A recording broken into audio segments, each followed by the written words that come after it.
Assalamualaikum warahmatullahi wabarakatuh. Apa kabar? Kembali berjumpa dengan saya Irsfan Arif dari Forum News Network. Akhirnya Partai Banteng Moncong Putih PDI Perjuangan dipastikan akan bergabung dengan pemerintahnya Prabowo Gibran. Kepastian itu disampaikan oleh Ketua DPP Partai Demokrasi Indonesia Perjuangan Puan Maharani yang juga putri mahkota dari Ibu Megawati. Dan ini kata Puan soal bagaimana kelanjutannya dari keputusan PDI bergabung dengan pemerintahan Prabowo Gibran itu tinggal menunggu waktu pertemuan antara Pak Prabowo dengan Ibu Megawati. Dan dipastikan bahwa pertemuan itu akan berlangsung sebelum pelantikan Prabowo sebagai presiden menggantikan Jokowi. Karena pada hari setelah dia dilantik itu rencananya kan kabinet itu langsung juga diumumkan. Jadi begitu Prabowo selesai dilantik, sudah serah terima jabatan dengan Jokowi, mungkin siang atau sore harinya gitu langsung nama-nama menteri dari kabinet Prabowo Gibran ini sudah bisa kita ketahui dengan lengkap. Walaupun sebenarnya Anda semua pasti mungkin sudah mulai dapat bocoran-bocoran siapa saja yang akan masuk di kabinet, partai mana saja yang masuk dan jatahnya apa saja. Kalau disebut partai mana saja itu sekarang nggak bisa ya, karena semua partai akan masuk di kabinet dan ini sebenarnya sudah diantisipasi sejak lama ya, ini dengan keputusan dari DPR untuk merevisi Undang-Undang Kementerian Negara ini ya. Jadi sekarang ini kan diberikan sepenuhnya kewenangan kepada Pak Prabowo untuk menentukan berapa besar berapa jumlah menterinya dan kemudian nama kementerian dan lembaganya apa saja itu semua diserahkan kepada Pak Prabowo. Ini beda kalau dengan undang-undang sebelumnya itu memang jelas diatur bahwa jumlah kementerian itu ada 34 menteri dan itu termasuk Menko-nya di situ ya. Kalau sekarang ini bebas suka-suka Pak Prabowo deh mau berapa saja menterinya itu tidak ada batasannya lagi. Tapi dari bocoran-bocoran dari petinggi Partai Gerindra disebutkan ini nanti akan ada 44 orang menteri yang ada di kabinetnya Pak Prabowo. Nah, Mas Rianto juga bertanya-tanya karena apa yang terjadi dengan PDIP ini, kenapa akhirnya kok mereka bergabung gitu dengan pemerintahan Prabowo Gibran. Padahal kan di situ ada namanya Gibran dan pemerintahan ini jelas menyatakan bahwa mereka merupakan kelanjutan dari pemerintahannya Pak Jokowi.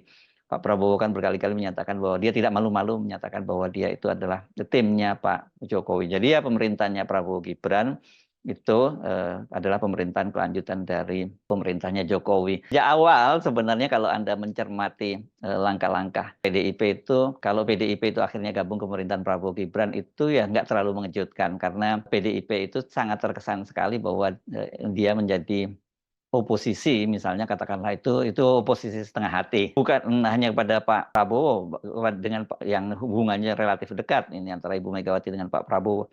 Dengan Jokowi pun pada waktu itu juga oposisinya setengah hati.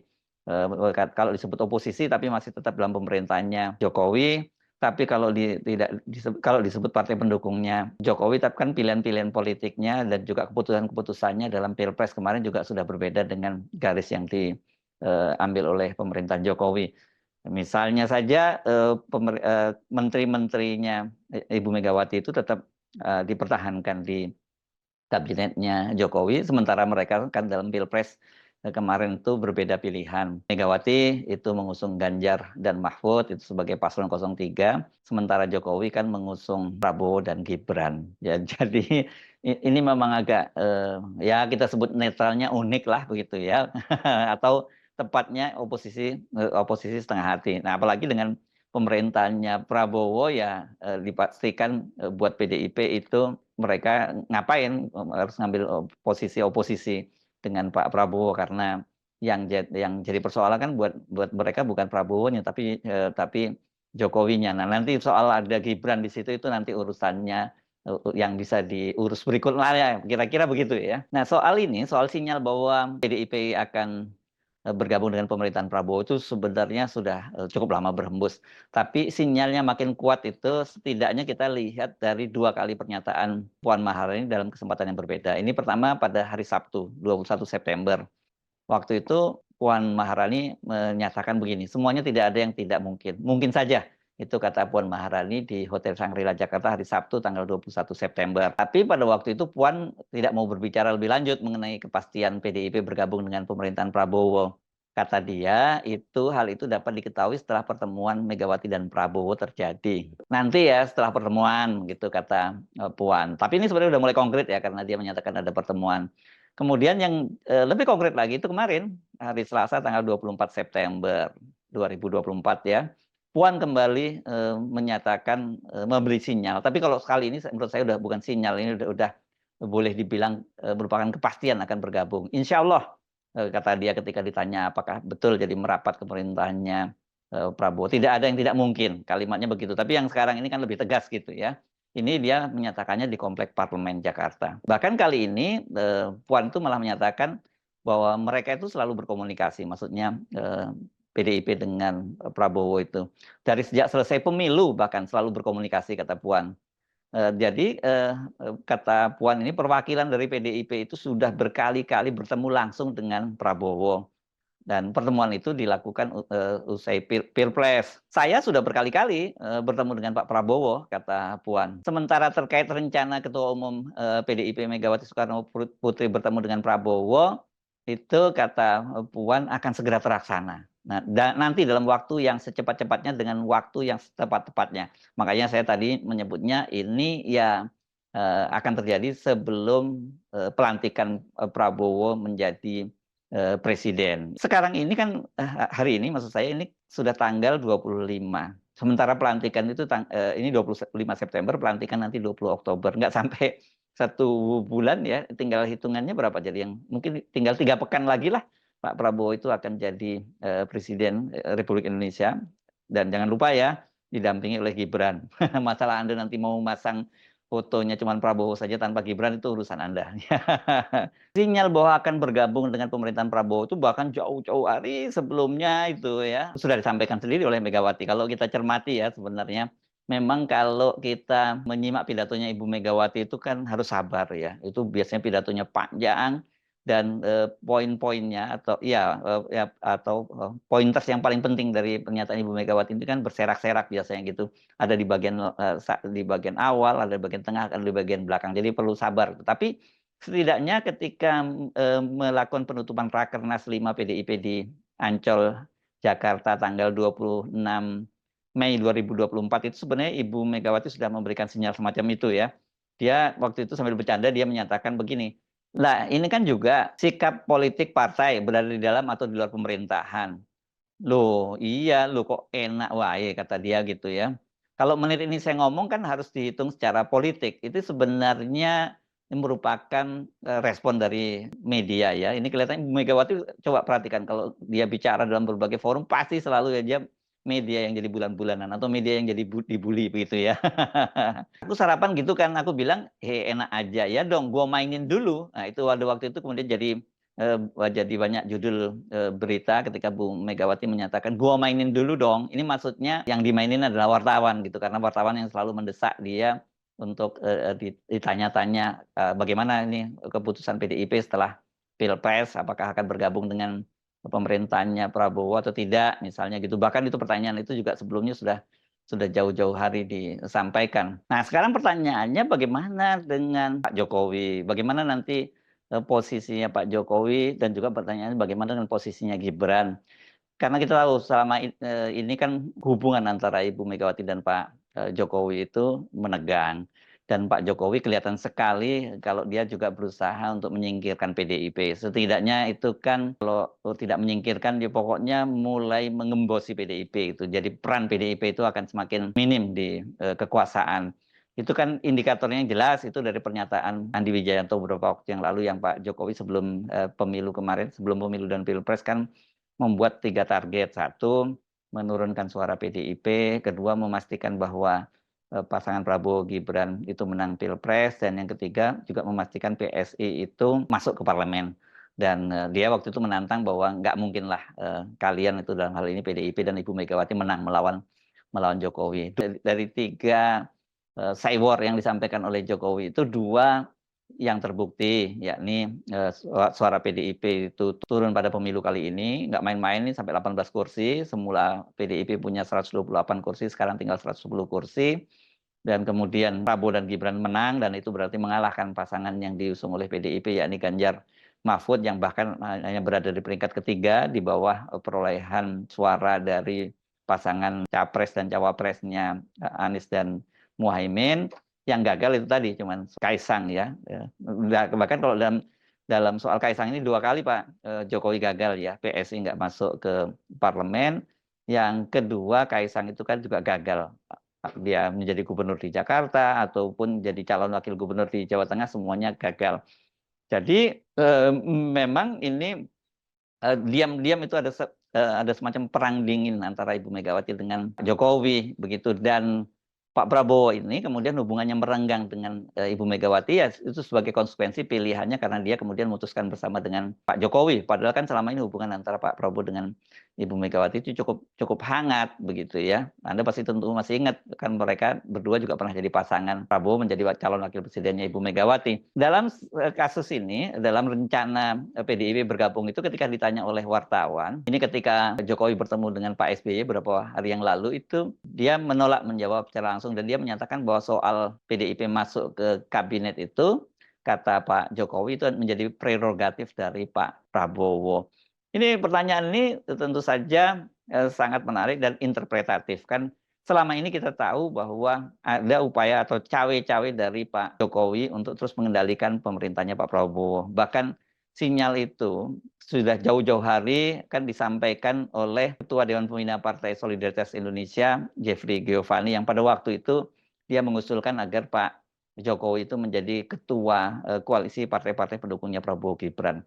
Dengan cara begitu kan artinya posisinya Pak Jokowi tetap tinggi, posisinya mengontrol koalisi pemerintahnya Pak Prabowo, dan berarti itu juga mengontrol pemerintahannya Pak Prabowo. Dan tentu saja dengan posisinya itu dia punya semacam hak veto gitu untuk menentukan siapa yang boleh masuk ke kabinet dan siapa yang tidak boleh masuk ke kabinet. Semula orang banyak membayangkan posisinya seperti apa ya Pak Jokowi itu, mungkin seperti menteri mentor yang posisi yang diambil oleh Lee Kuan Yew di Singapura ketika dia mengundurkan diri sebagai Perdana Menteri. Belakangan rupanya opsi itu tidak mungkin terwujud, muncul lagi opsi bahwa Pak Jokowi mungkin akan ditempatkan menjadi Ketua Dewan Pertimbangan Agung. Dan pada waktu itu DPR kan juga melakukan revisi Dewan Pertimbangan Presiden, itu rencananya akan diubah menjadi Dewan Pertimbangan Agung, tapi belakangan ternyata DPR memutuskan itu tetap menjadi Dewan Pertimbangan Presiden. Jadi tidak ada Dewan Pertimbangan Agung. Nah, kita belum tahu apakah kemudian posisinya Pak Jokowi itu tetap masuk di situ dengan di One Team Press itu, dan tentu saja ini perannya berbeda kalau dia menjadi Ketua Dewan Pertimbangan Agung gitu. Jadi perkembangan politik mutakhir ini bahwa Prabowo akan bertemu dengan Ibu Megawati dan setelah itu PDIP bergabung masuk dalam pemerintahan ini, ya mau tidak mau kita mulai membaca bahwa pelan tapi pasti kemudian Prabowo itu mencoba melepaskan diri dia dari bayang-bayang Jokowi. Jelas dengan masuknya PDIP itu makanya posisi Prabowo, posisi tawar Prabowo di depan Pak Jokowi makin kuat gitu ya. Kan tadinya Pak Jokowi ini diperkirakan dia akan mengambil alih Golkar melalui Bahlil. Dengan begitu posisi tawar dia di Koalisi Indonesia Maju Plus terhadap Prabowo itu juga tetap kuat. Tapi kan sampai sekarang baru Bahlil yang masuk, dan Pak Jokowi yang tadinya disebut akan jadi Ketua Dewan Pembina Partai Golkar tidak jadi. Bahlil sendiri sampai sekarang ini masih belum bisa menyelesaikan susunan kepengurusannya. Baru 9 orang saja yang menjadi pengurus Partai Golkar. Ini kan menunjukkan ada tarik-menarik yang sangat kuat di Partai Golkar berkaitan dengan susunan kepengurusan di bawah Bahlil ini. Nah, dari situ saja kita kemudian melihat ya Pak Prabowo posisinya makin kuat, posisi tawarnya terhadap Pak Jokowi. Dan posisi Pak Jokowi itu bersama Gibran tuh makin lama makin melemah gitu ya. Karena apa? Misalnya ada banyak sekali kasus-kasus, banyak skandal yang melibatkan anak dan menantunya Pak Jokowi gitu ya. Sebutlah soal private jet Kaisang dan Erina Gudono. Tapi khusus untuk Gibran, saya kira kasus Fufu Fafa itu betul-betul membuat posisi tawar dari Gibran khususnya ini makin lemah ya, karena sekarang ini kan kalau dari sisi publik, posisi Gibran itu betul-betul sudah mengalami downgrade yang luar biasa ya. Skandal Fufuawa itu membuat dia banyak orang yang menuntut dia untuk batalkan saja pelantikannya. Tapi kalau dia tidak bisa dibatalkan, ya itu fotonya tidak dipasang sebagai wakil presiden. Jadi ini saya kira dilema yang dihadapi oleh Pak Jokowi. Belum lagi kalau kita melihat langkah-langkah politik dari Gerindra, misalnya saja kemudian Menteri Hukum dan HAM ya, dari Partai Gerindra, yakni Supratman Andi Aktas itu kan langsung menerbitkan SK Kemenkumham dari PKB yang sedang bersengketa dengan PBNU, dan kita tahu bahwa PBNU itu di-backup oleh Pak Jokowi. Itu kan menunjukkan posisi tawar dari Pak Prabowo dan Gerindra terhadap Pak Jokowi itu semakin menguat. Dan kemudian yang paling jelas itu adalah ketika Sekjen Partai Gerindra Ahmad Muzani menyatakan Gerindra meminta agar keputusan pemerintah membuka keran ekspor pasir laut itu ditunda dulu. Ini mau tidak mau, ini kita mesti lihat bahwa mereka sudah mulai bersimpang jalan. Nah, ini sinyal-sinyal sebelumnya bahkan banyak ya, kalau kita mau sebut misalnya pernyataan dari kakak ipar Pak Prabowo, Sudrajat Jiwandono, sebagai ekonom senior di Partai Gerindra, yang dia menyatakan dia lebih memilih makan siang gratis ketimbang melanjutkan pembangunan ibu kota negara Nusantara. Jadi itu kita lihat secara konstelasi politisnya di segitiga antara Pak Prabowo, Ibu Megawati, dan Pak Jokowi.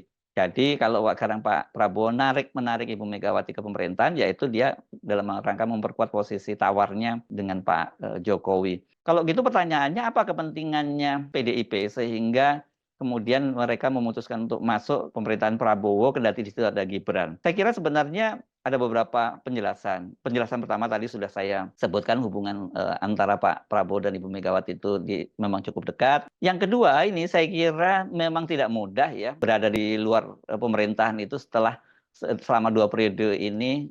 Kalau kita meminjam istilahnya dari Sekjen PKS Abu Bakar Al-Habsyi, bahwa kekuasaan itu memang indah gitu ya. Dan PDIP tentu saja tidak mau kehilangan masa-masa indah selama 2 periode di pemerintahan. Mereka tentu bisa merasakan bagaimana beratnya menjadi oposisi selama 2 periode di era pemerintahannya SBY. Padahal pada waktu itu pemerintahannya SBY itu kan sebenarnya relatif ya tidak terlampau keras terhadap oposisi. Tapi tetap saja di luar pemerintahan itu tanpa ada sumber daya mereka menjadi sangat terbatas gitu. Nah, kalau sekarang mereka kemudian kembali memutuskan untuk menjadi oposisi dan belum tahu sampai berapa lama mereka akan ada menjadi oposisi, saya kira ini banyak sekali di antara para kader-kader PDIP yang sekarang ini merasakan nikmatnya berada di kekuasaan, atau bahasanya Sekjen PKS tadi, indahnya di dalam kekuasaan itu, ya mereka nggak siap untuk kembali.